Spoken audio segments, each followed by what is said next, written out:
ತಾಲೂಕಿನ ದೊಡ್ಡಗೆಣಗೆರೆ ಗ್ರಾಮದಲ್ಲಿ Hassan Lions club, ಸರ್ಕಾರಿ ನರ್ಸಿಂಗ್ ಕಾಲೇಜು ಮತ್ತು ಜೀವಜ್ಯೋತಿ ಆಸ್ಪತ್ರೆ ಅವರ ಸಂಯುಕ್ತಾಶ್ರಯದಲ್ಲಿ ರಾಷ್ಟ್ರೀಯ ಸೇವಾ ಯೋಜನೆಯ ವಿಶೇಷ ವಾರ್ಷಿಕ ಶಿಬಿರದಲ್ಲಿ ಬೃಹತ್ ಆರೋಗ್ಯ ತಪಾಸಣಾ ಶಿಬಿರವನ್ನು ಲಯನ್ಸ್ ಕ್ಲಬ್ ಅಧ್ಯಕ್ಷರಾದ ಐಜಿ ರಮೇಶ್ ಉದ್ಘಾಟಿಸಿದರು.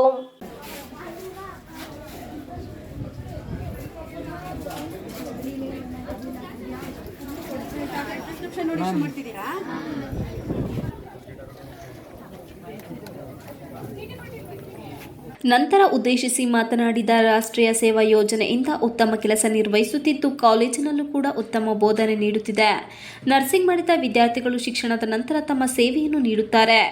ಇಂದು ನರ್ಸಿಂಗ್ ಅವರ ಸೇವೆ ಮುಖ್ಯವಾಗಿದೆ. ಕೊರೋನಾ ಸಂದರ್ಭದಲ್ಲಿ ನರ್ಸಿಂಗ್ಗಳ ಸೇವೆ ಮರೆಯುವ ಹಾಗಿಲ್ಲ ಎಂದರು. ಸರ್ಕಾರಿ ನರ್ಸಿಂಗ್ ಕಾಲೇಜಿನಲ್ಲಿ ಉತ್ತಮ ಬೋಧನೆ ದೊರಕುತ್ತಿದ್ದು ಇಲ್ಲಿ ಶಿಕ್ಷಣ ಪಡೆದವರು ಉತ್ತಮವಾಗಿ ಸಮಾಜ ಸೇವೆಯಲ್ಲಿ ತೊಡಗಿದ್ದಾರೆ ಎಂದು ಕಿವಿಮಾತು ಹೇಳಿದರು.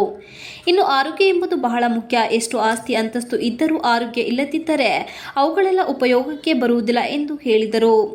ಕಾಲಕಾಲಕ್ಕೆ ಆರೋಗ್ಯವನ್ನು ತಪಾಸಣೆ ಮಾಡಿಸಿಕೊಳ್ಳುವ ಮೂಲಕ ಉತ್ತಮ ಆರೋಗ್ಯ ಶಿಬಿರದಲ್ಲಿ ಉಚಿತವಾಗಿ ಮಧುಮೇಹ, ಅಧಿಕ ರಕ್ತದೊತ್ತಡ, ಕಣ್ಣಿನ ಪರೀಕ್ಷೆ, ದಂತ ಪರೀಕ್ಷೆ, ಮೂಳೆ ತಜ್ಞರು ಇನ್ನು ಅನೇಕ ಕಾಯಿಲೆಗಳಿಗೆ ಉಚಿತ ಪರೀಕ್ಷೆ ಮತ್ತು ಸಮಾಲೋಚನೆ ಕಾರ್ಯಕ್ರಮ ಹಮ್ಮಿಕೊಳ್ಳಲಾಗಿತ್ತು.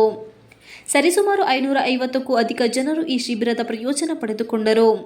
ಕಾರ್ಯಕ್ರಮದ ಆಯೋಜನೆ ಮತ್ತು ಅಧ್ಯಕ್ಷತೆಯನ್ನು ಸರ್ಕಾರಿ ನರ್ಸಿಂಗ್ ಕಾಲೇಜಿನ ಪ್ರಾಂಶುಪಾಲರಾದ ರತ್ನಮ್ಮನವರು ಭಾಗವಹಿಸಿದ್ದರು. ಕಾರ್ಯಕ್ರಮದಲ್ಲಿ ಹಾಸನ ಲಯನ್ಸ್ ಕ್ಲಬ್ನ ಜಿಲ್ಲಾ ಅಂಬಾಸಿಡರ್ ಅಶೋಕ್ ಕುಮಾರ್, ಕಾರ್ಯದರ್ಶಿ ರವಿಕುಮಾರ್ ಬಲ್ಲೇನಹಳ್ಳಿ, ಖಜಾಂಚಿ ಸಿಬಿ ನಾಗರಾಜ್, ಉಪಾಧ್ಯಕ್ಷರಾದ ಎಚ್ ರಮೇಶ್, ವೆಂಕಟೇಗೌಡರು, ಜೀವಜ್ಯೋತಿ ಆಸ್ಪತ್ರೆ ವೈದ್ಯರಾದ ಡಾಕ್ಟರ್ ಚಂದನ್ ಇತರರು ಉಪಸ್ಥಿತರಿದ್ದರು. TV 46 Malenadu news Hassan.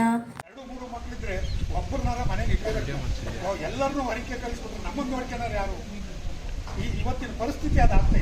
ಈಗ ಯಾರ ಮನೆಗೆ ಕೇಳಿದ್ರು ಸರ್ ಏನು ಬೇಕು, ನಮಗೊಬ್ಬರು ನರ್ಸಿಂಗ್ ಬೇಕು ಸರ್, ದುಡ್ಡೆಲ್ಲ ಸಂಪೂರ್ಣ ನಮ್ಮ ಆಸ್ತಿನಿ ಅವ್ರ ಹೆಸರಿಗೆ ಬರ್ಬಿಡ್ತೀನಿ. ನನ್ನ ಕುಟುಂಬದ ಏನೇನೈತೆ ಅಲ್ಲ ನಾನು ಸಾಯೋ ತನಕ ನೋಡ್ಕೊಂಡ್ರೆ ಸಾಕು, ಇಬ್ಬರು ಮಕ್ಕಳು ನಮ್ಮಿಂದ ದೂರ ಆಗೋಯ್ತಾರೆ. ಎಲ್ಲ